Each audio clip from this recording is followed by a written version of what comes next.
The quiet, serene halls of a church are meant to be sanctuaries, places of faith, guidance, and trust. But sometimes, the world outside those sacred walls creeps in.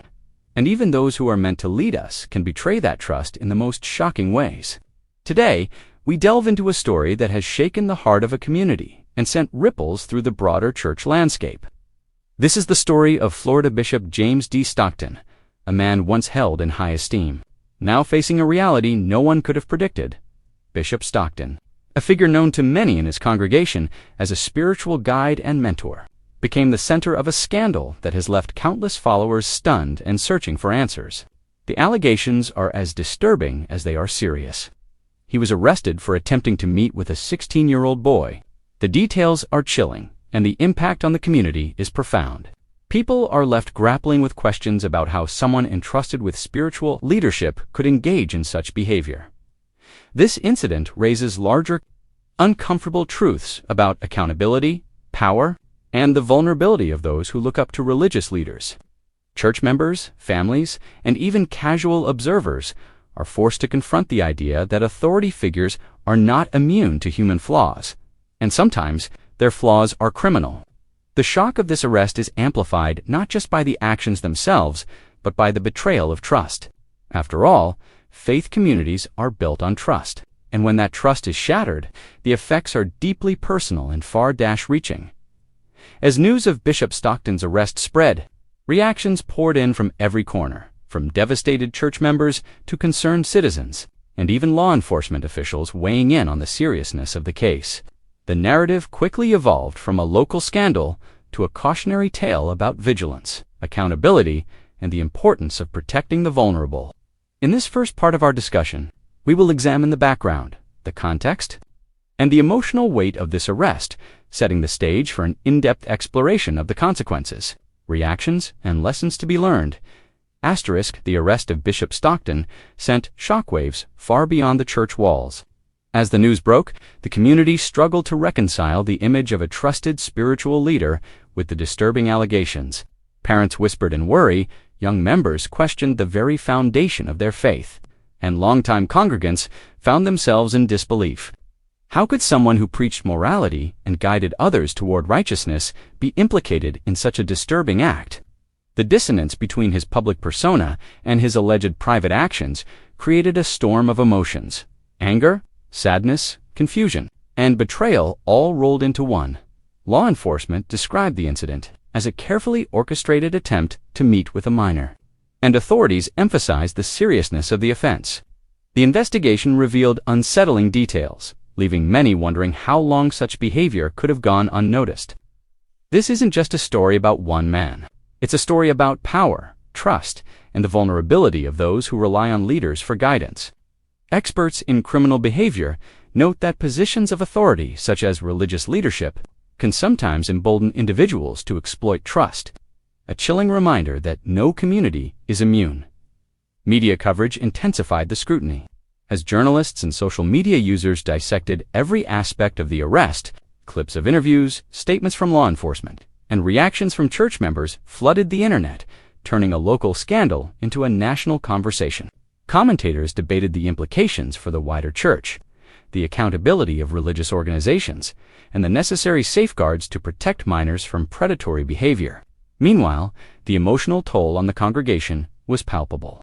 Families who had once found solace in Sunday sermons now grappled with disappointment and disillusionment, questioning whether their faith had been manipulated by someone they trusted implicitly. Adding to the gravity of the situation is the broader societal conversation. It's not just a story about Bishop Stockton. It's a reflection of the universal need for vigilance, transparency, and accountability in all institutions. Parents, educators, and faith leaders alike are reminded that safeguarding young people requires constant attention, courage, and a willingness to confront uncomfortable truths. The arrest stands as a cautionary tale, one that underscores the fragile nature of trust and the importance of holding even the most revered figures responsible for their actions. As the dust settled in the aftermath of Bishop Stockton's arrest, the community faced a harsh reckoning. Families and congregants struggled not only with the betrayal itself, but with the ripple effects that followed. The questions that no one could icily answer, the trust that felt irreparably broken, and the faith that suddenly seemed fragile. Many parents found themselves confronting fears they had never imagined, wondering if the very place they had brought their children for guidance and safety had been compromised. The sanctuary they once felt secure in now carried the shadow of doubt, and Sunday mornings, once filled with comfort and peace, were now overshadowed by unease. For some, the betrayal cut even deeper because it came from someone they had believed to be a moral compass. Longtime members recounted stories of sermons that inspired hope, prayers that offered comfort, and guidance that shaped their lives. To reconcile those cherished memories with the shocking reality of the arrest was almost unbearable. It's a psychological collision, the conflict, between admiration for the person you thought you knew and the horrifying truth of their actions. Experts in trauma emphasize that such betrayals, especially from authority figures, can leave long-lasting emotional scars, shaking the foundation of personal and communal faith. The feeling of, "How could this happen in my church?" echoed in every home, every whispered conversation, and every anxious glance among the congregation. The legal proceedings added another layer of complexity to the story. Court dates, charges, and potential sentencing dominated conversations, not just within the church, but across media platforms. Legal analysts dissected the case, explaining the potential consequences Bishop Stockton faced, while child protection advocates highlighted the importance of early intervention, strict monitoring, and community awareness.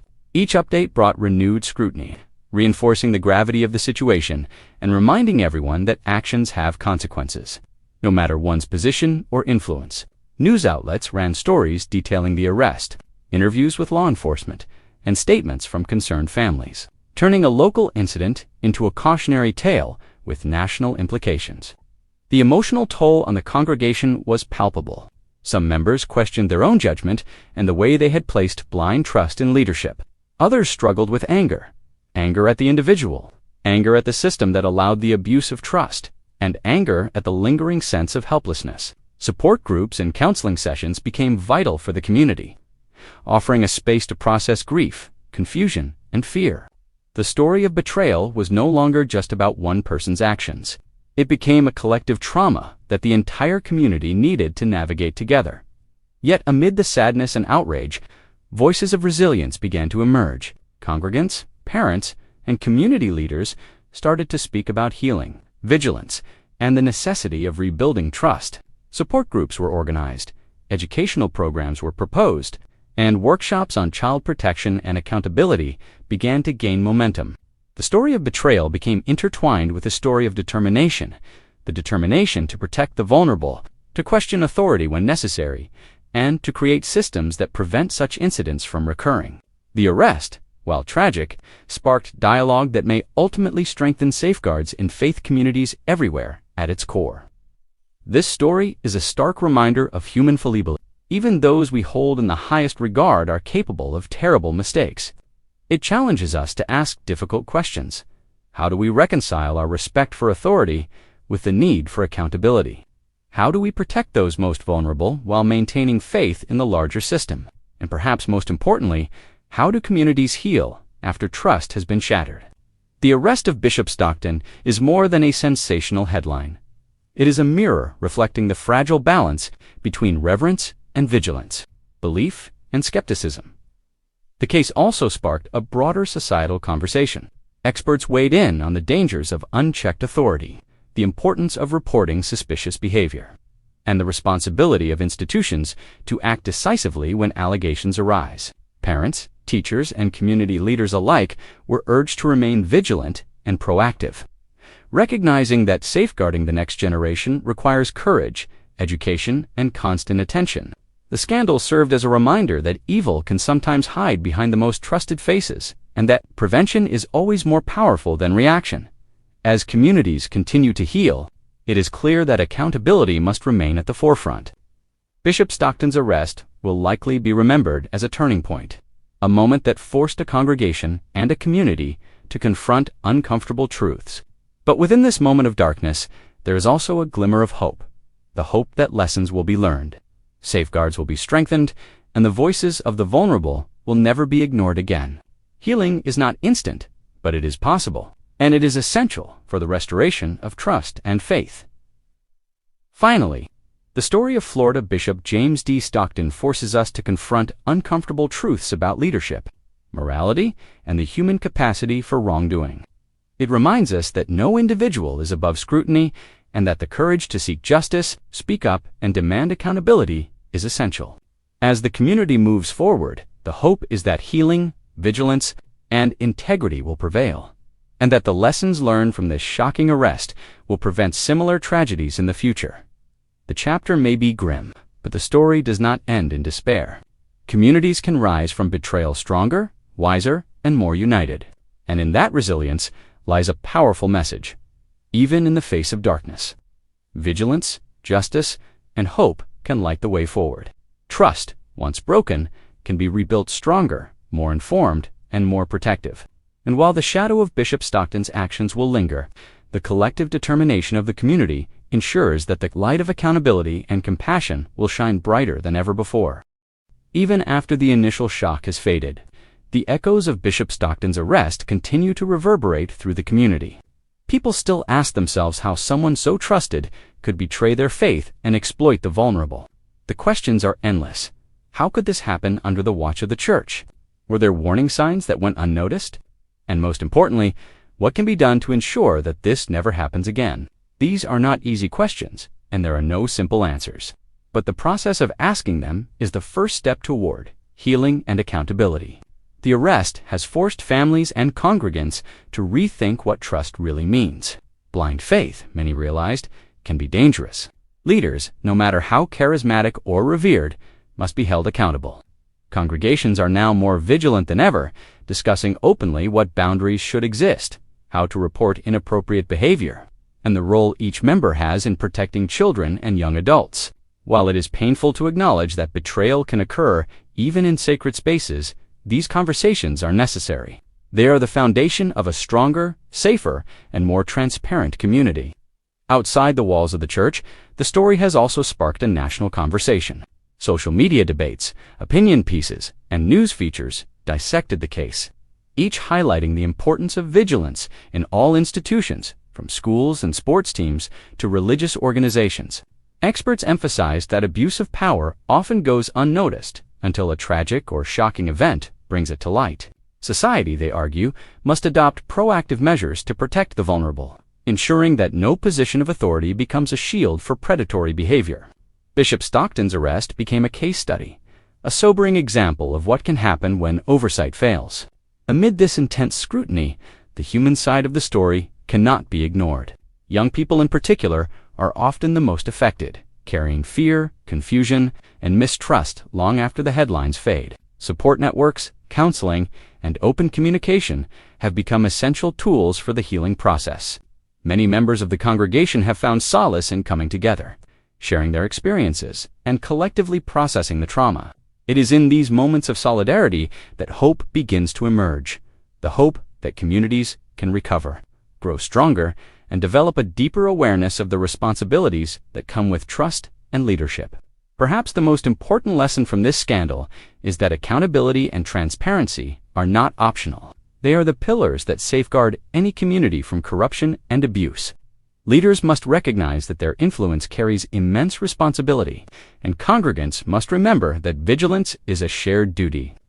By learning from incidents like Bishop Stockton's arrest, society can develop stronger systems, educate the next generation about warning signs, and foster environments where trust is not blind, but informed and protected.